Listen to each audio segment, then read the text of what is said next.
The Kansas City Chiefs have signed their new veteran backup quarterback, and it's phase one of OTAs.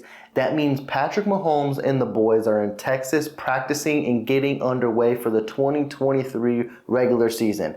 But before we do get into all of that, please be sure to subscribe to the channel, like this video, as I'm going to keep you up to date on anything Kansas City Chiefs related that you do not want to miss out on. And without further ado, let's have some fun. Now, before we get ahead of ourselves, I posted an announcement on the channel that during draft weekend, starting Thursday, 8 p.m. Eastern, we will be going live all 3 days. Count them 1, 2, 3 for the whole draft weekend. It's going to be exciting. It's going to be fun. And it's going to be a new experience for me. Going into Saturday, I will try to go live through rounds 4 through 7. But if I cannot, I will still chime in with Chiefs Kingdom. We'll have fun. We'll chat. We'll discuss football, Kansas City Chiefs football, and go through every pick that the Kansas City Chiefs made through that 3 days. So please check in. Please tune in. Hit that notification button because I'm going to have it on the channel. That way it is scheduled and everyone is up to date and ready to go. Now, to get into this video, the Kansas City Chiefs have signed their new veteran backup quarterback in Blaine Gabbert. It's something about those former Jacksonville Jaguar quarterbacks that just catches Andy Reid's eyes. First it was Chad Henne, now it is Blaine Gabbert. And honestly, this is a very, very solid acquisition. I think it's something all of Chiefs Kingdom expected. We just didn't know. Was it going to be before the draft or was it going to be after the draft? And now we have our answers that we are 9 days away from the draft. And now everyone can start changing their mock drafts because it seems like all of Chiefs Kingdom was anticipating maybe between round 5 through 7, the Kansas City Chiefs can add another young quarterback to compete with Shane Buechele. Andy Reid, he always likes those veteran guys, and it's going to be exciting to see and enticing because I believe this job isn't going to be handed to Blaine Gabbert as well. There we go. We stumbling on some words, but we going to get it right.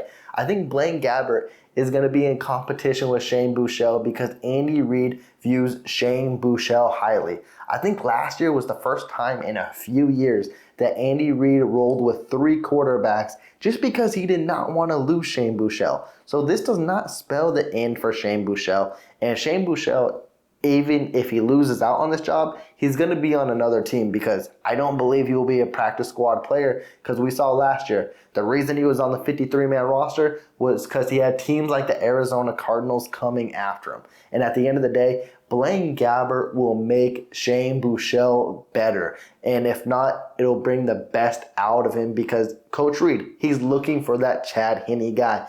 Because unfortunately, we've seen Patrick Mahomes go down in the worst circumstances and in crucial times in the playoff. And you could just plug and fill Chad Henne in, whether it be a long 98-yard drive or whether it be two quarters in the second half and have him steal a game up in advance in the playoffs.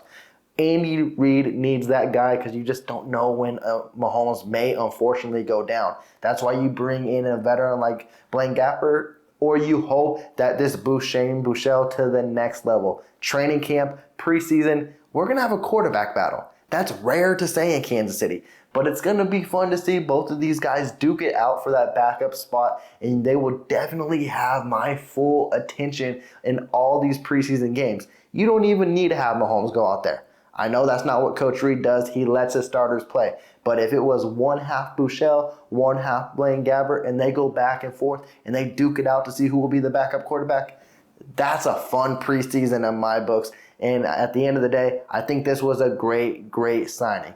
I know a lot of people will focus on, well, what about guys like Matt Ryan and there's other veteran quarterbacks? Because Blaine Gabbert doesn't have the sexiest career resume, but he is a veteran presence, and he has established himself as that journeyman backup quarterback, and he's already won himself a ring behind Tom Brady.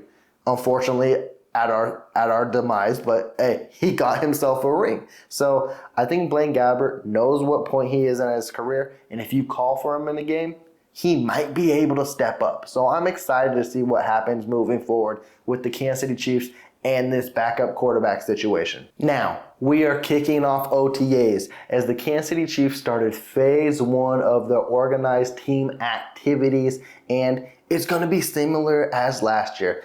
Yesterday, they had Coach Reid, Nick Bolton, and the superstar himself, Patrick Mahomes, take the podium. It's post-COVID, so it's not really taking the podium. They was just on their couches doing their interviews with the press, and they addressed the media. And we're going to focus on Patrick Mahomes. That's not to discredit anything Nick Bolton or Coach Reid has said, because they did have some noteworthy comments, and we may get into them in the future. But Patrick Mahomes, he is the limelight. He is that superstar, and he is who we're going to focus on because he's got the crew all together. And that is something that Coach Reid and Mahomes said they were going to do moving forward was the first 2 weeks they're going to do virtual meetings, and the receivers will partner up with Patrick Mahomes in Texas. And we already got a little bit of glimpses of it. And today, we got the whole kit, kang, and caboodle all out there. So anyone who was questioning, where's Kadarius Toney? He's here. He's there. All the receivers are there. You even got Matt Bushman, the unsung hero in last year's preseason. The guy everybody forgot about, and he showed out against the Packers and had an unfortunate injury. He's out there with the gang. This is so cool to see. And it seems like moving forward is what they're going to do throughout these OTAs is rotational. So they'll have like a group of probably 5, and then the next week go on with another set because it is still off season. These dudes have a life. They need some vacation time and some time to enjoy. And I think this is a great setup. I think it's a great team building experience for everyone. And it also shows how much Coach Reid trusts Patrick Mahomes to lead these dudes in a different area and show, hey, do your thing. It worked last year. We won a Super Bowl. Let's do it again and show them what we are trying to build here. He had dudes like Richie James out there, Noah Gray, Jody Fortson, Blake Bell. You had MVS, Sky Moore, Kadarius Toney. The list goes on. And I'm probably missing dudes. I think it goes from basically receiver top set. And when I mean receiver top set, even Travis Kelce was out there. It's so cool to see something like that. You don't see that with every team. But that's how much Coach Reid trusts Patrick Mahomes. And also, another thing I wanted to mention with Patrick Mahomes that I took away from his press conference, as if Chiefs Kingdom needed it, but he seems like he's the driver of the hype train. And yeah, I didn't forget about him in the list I was naming, but Justyn Ross. He said how much he loves the dude. And you literally, when Justyn Ross's name was mentioned in the press conference, he had the biggest grin and was so excited to talk about him, saying his talent is through the roof and he's excited to see what he does through this OTA period going into training camp and into this preseason. And if you have him driving the train and then you have Travis Kelce already hyping him up from next year, Chiefs Kingdom doesn't need that. They're already ecstatic for Justyn Ross, and they believe he can be wide receiver number 1. And now they think it's signed, sealed, and delivered in cement. Justyn Ross is going to have 1,000 yards and be ready to go. And Chiefs Kingdom, I'm getting closer to that train with you. I really, really am. As I mentioned, time in and time out. I just need the dude. I just need to see him on the field. I believe he will be a star, but let's get him on the field. Even if it's in preseason, I want to see what he can do. I think the thing that's going to be more questionable for me is we're coming into the draft, and also there's free agent period that is still going on. And what happens if the Kansas City Chiefs bring on another wide receiver? We already seen them bring back Justin Watson, Richie James. What if they draft a guy like Quentin Johnston, who was also in Texas with Patrick Mahomes and the gang? Now, could this be noteworthy? It could be. It most definitely could be. But at the end of the day, Quentin Johnston, he went to TCU, and that's where the Kansas City Chiefs are training, so that is his backyard. But if he catches the eyes of Patrick Mahomes might be like, hey, Veach, let's go nab the dude. Because that's something Andy Reid mentioned as well, is that throughout this whole offseason, Patrick Mahomes has been in Brett Veach's ear. And we know Brett Veach and Patrick Mahomes mentioned that he wanted CEH, Clyde Edwards-Helaire, and Brett Veach thought he would be a perfect pairing in this offense. Now, has things worked out to the way Chiefs Kingdom has wants? No. and maybe they don't think Patrick Mahomes needs to be a GM.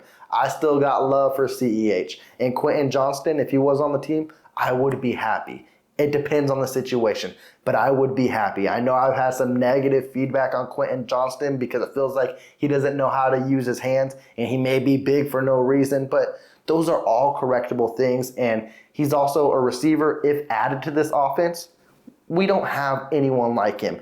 MVS is a nice, lengthy speed receiver, but Quentin Justyn is just a big dude, and he is athletically gifted. I've been watching more and more of his tape, and the thing that catches me with him is he is agile for his size. He has a stupid spin move that gets everybody.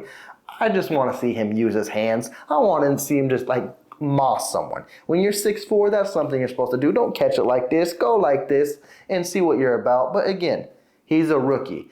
Every rookie has some learning tools they need to do. So if for some reason, somehow he can fall to the Kansas City Chiefs, which may not sound so crazy because there's one reason he wasn't invited to the draft in Kansas City, and it was because they were afraid that he could slide down draft boards and it could be like an Aaron Rodgers, Brady Quinn type of scenario where cameras are all eyes on him and he's just sliding down boards, and they want to avoid that.